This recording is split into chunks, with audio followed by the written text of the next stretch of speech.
yang sangat mulia, tugas kemanusiaan melaksanakan operasi SAR gabungan. Jadi pada operasi SAR kali ini memang kita didukung oleh 19 instansi, lembaga dan organisasi dalam melaksanakan operasi SAR terhadap kecelakaan kapal yang terjadi di wilayah Kalimantan Barat. Seperti yang sama-sama kita ketahui bahwa baik, aku minta ya. malam hingga Rabu Aku pakai ini. tanggal 14 Maret itu telah terjadi cuaca yang sangat ekstrim yang melanda wilayah Kalimantan Barat, yang mengakibatkan sampai dengan saat ini kami menerima informasi bahwa kapal yang mengalami kecelakaan adalah sejumlah 18 kapal yang tersebar di wilayah Muara Jungkar, Muara Kubu, di Muara Pematang, dan terakhir kami terima di Bengkayang. Jadi dari 4 lokasi ini kami menerima informasi bahwa telah terjadi kecelakaan kapal tersebut. Dan dari sampai dengan pelaksanaan operasi SAR kali ini, kami sudah mendapatkan update untuk pelaksanaan operasinya, yaitu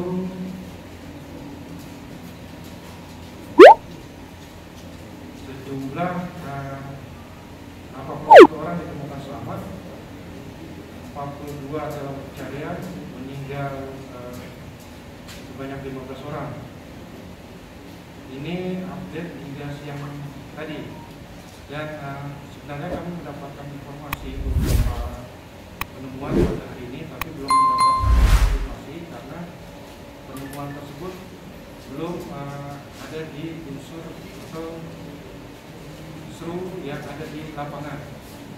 Nanti akan disampaikan juga beberapa keterangan yang disampaikan oleh Bapak Komandan Lantamal 12 selaku Oskrim Koordinator Laut Usul Laut. Jadi dalam pelaksanaan operasi SAR kali ini itu secara struktur itu SAR Mission Koordinator dijabat oleh Kepala Kantor SAR Pontianak, yaitu saya sendiri, dibantu dengan Oskrim Koordinator, yaitu Oskrim Koordinator Seru Udara dari TNI Angkatan Udara, dan Oskrim Koordinator Laut yaitu dari TNI Angkatan Laut, dan dibantu juga unsur-unsur dari kepolisian dari KPLP, dari SDKP, dari Bea Cukai yang membantu pelaksanaan operasi SAR kali ini. Dan perkembangannya memang pelaksanaan ini tidak hanya melibatkan unsur yang ada di laut. Seperti kita ketahui ada unsur udara, dan dari beberapa hari kemarin kita gunakan helikopter milik TNI Angkatan Udara, UMA, dan juga kita gunakan helikopter milik Polnairut, yaitu Bell 429, dan kita gunakan juga pesawat patroli maritim milik TNI Angkatan Laut.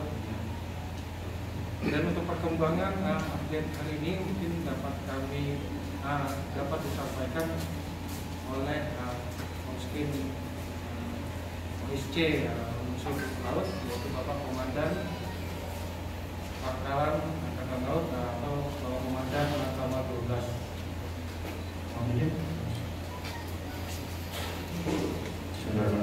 Assalamualaikum warahmatullahi wabarakatuh. Rekan-rekan media yang saya hormati, bahwa tadi siang personil Kabin Potmar dari Posal Penangkat mendapatkan informasi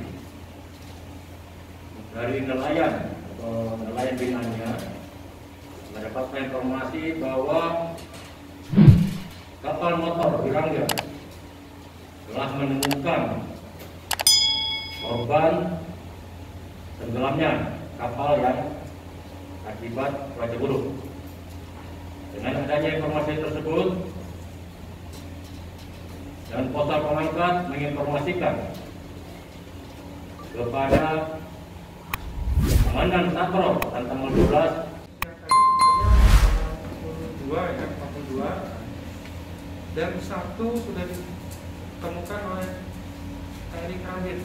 Jadi tinggal 41 dengan kemungkinan ada informasi yang 10 ini itu akan berkurang tentunya. Untuk yang kondisinya seperti apa belum dapat saya pastikan. Berarti total sudah 41 yang dapat kita confirm adalah 41 yang masih dalam penyelaman. Hari ini masih belum memungkinkan untuk dilaksanakan. Nanti tadi juga saya sudah diskusi dengan dari TNI Angkatan Laut untuk menjajaki kemungkinan untuk melakukan penyelaman di titik-titik yang kita curigai. Ya.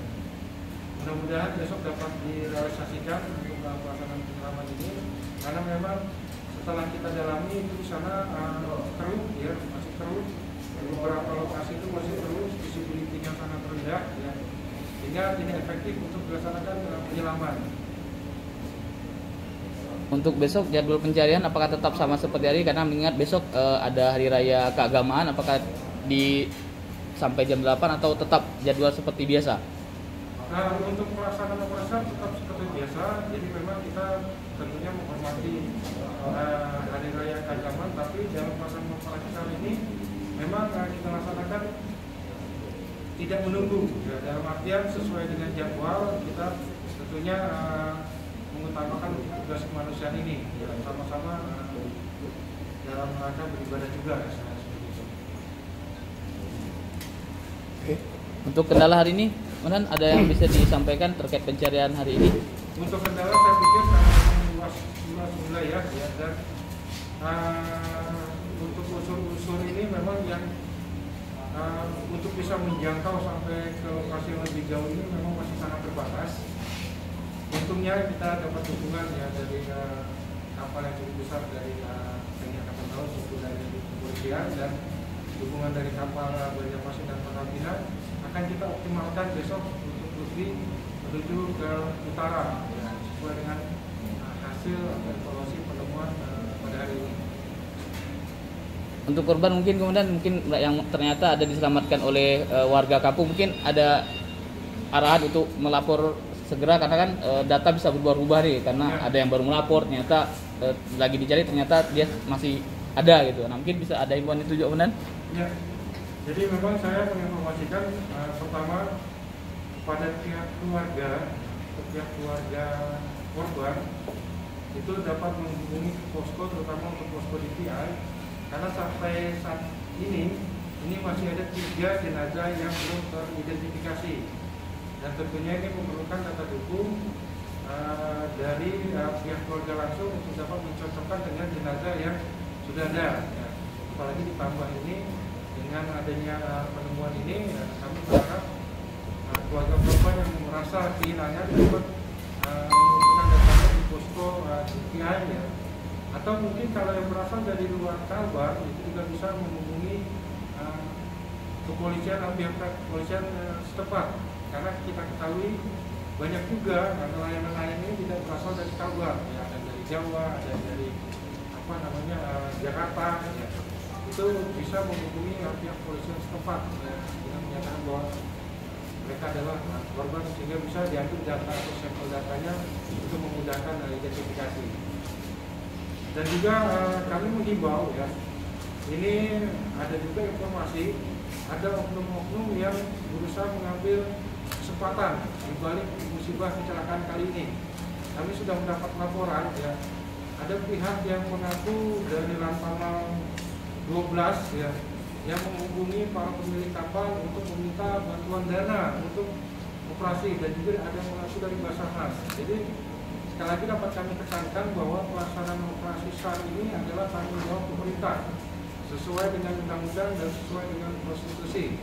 Jadi kami tidak pernah meminta anggaran pelaksanaan operasi SAR kepada korban ataupun kepada pemilik kapal. Dan bahkan ada juga yang mengaku pihak keluarga korban yang menelpon ke pemilik kapal untuk meminta biaya selamatan, gitu istilahnya. Ya. Ini kami berharap hal ini dapat dicegah, ya. Artinya kita semua ada di posko di sini, hal atau sesuatu hal yang ingin ditanyakan atau dijelaskan bisa datang ke posko yang ada di SOP Pontianak ini.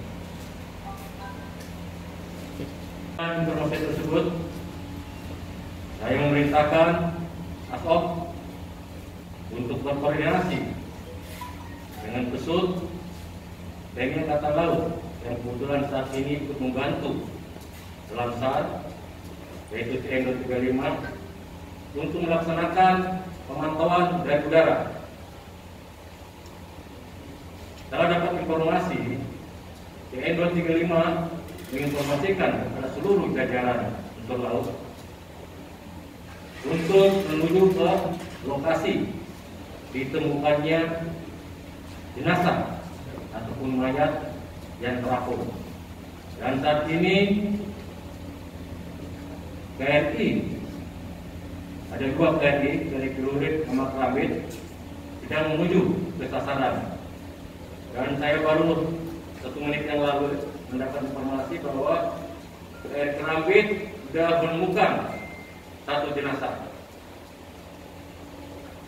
Ya, mudah-mudahan kita berharap apa yang disampaikan oleh nelayan bahwa diperkirakan ada 10. Mudah-mudahan ke 10 korban tersebut kita bisa temukan. Jadi selain ada 2 unsur KRI dari Formalda 1 juga melibatkan unsur dari Basarnas dan juga dari Polerus. Jadi di sini kita bekerja sebagai tim gabungan SAR, bekerja sama. Rasa itu saja yang saya sampaikan. Untuk selanjutnya kita menunggu informasi. Mudah-mudahan personil kita yang sedang berada di lokasi bisa mendapatkan jenazah-jenazah yang lainnya. Nah, sehingga harapan daripada keluarga korban kita bisa penuhi. Itu saja dari saya. Ya, dan terima kasih. Wabillahi taufiq wal hidayah. Wassalamualaikum warahmatullahi wabarakatuh. Korban dari tenggelamnya beberapa kapal yang terjadi di luar kita. Dan memang kondisi dari korban yang ditemukan oleh KM Wirangga ini memang karena kondisinya KM Wirangga ini tidak mempunyai kemampuan untuk mengevakuasi, akan tetapi KM Wirangga ini menunggu di lokasi. Dan dari unsur yang terdekat yang mampu menjangkau ke lokasi tersebut adalah unsur KRI. Nah, itulah makanya dengan endurance yang tinggi yang cukup oleh KRI segera yang tadinya ada di sektor 4 atau di dalam sektor 4 itu KRI Kerambit langsung bergerak menindaklanjuti informasi tersebut menuju ke lokasi. Dan bersama dengan penerimaan informasi tersebut dan untuk memastikan itu dari TNI Angkatan Laut dan juga memang hasil koordinasi di Posko SMC sudah disampaikan oleh Bapak Danlan Tamar bahwa memang kita bekerja secara sinergi, koordinasi setiap informasi itu kita diskusikan dan kita putuskan secara bersama untuk bagaimana lebih cepat dan lebih efektif dalam pelaksanaan operasi. Dan sebenarnya sudah dilaksanakan pencarian oleh CN 235. Memang tidak menjangkau ke lokasi tersebut. Ketika kembali dapat informasi CN 235 kembali untuk airborne untuk menuju ke lokasi. Dan kami identifikasi awal ya, ini merupakan ABK, kalau tidak salah ABK dari salah satu kapal yang tenggelam yang ada posisinya di ujung sektor 3 ya. 3 yang dari driftnya itu, jadi jaraknya atau sudah lanjutnya itu kurang lebih 83 mil dari terdeteksinya kapal ini, lokasi kapal yang terbalik. Yang terbalik itu sudah hanya sejauh 83 mil ke arah utara. Dan ini tentunya akan menjadi pertimbangan kita untuk rencana operasi besok. Ya. Dan alhamdulillah besok kita masih didukung oleh musuh udara, ya, musuh udara dari TNI Angkatan Laut. Jadi pada saat ini ada di Pontianak ini ada 2 pesawat udara TNI Angkatan Laut dari CN 235 dan KASA, ya, yang akan secara bergantian akan melaksanakan pencarian pesawat udara. Mungkin itu yang dapat saya sampaikan pada saat ini. Memang belum dapat konfirmasi ke-10 orang ini semuanya berasal dari kapal mana, karena memang nanti akan ada proses juga identifikasi oleh tim DPI tentunya bagi korban yang sudah meninggal. Ya, baik, silakan. Kalau ada pertanyaan, silakan. Ya.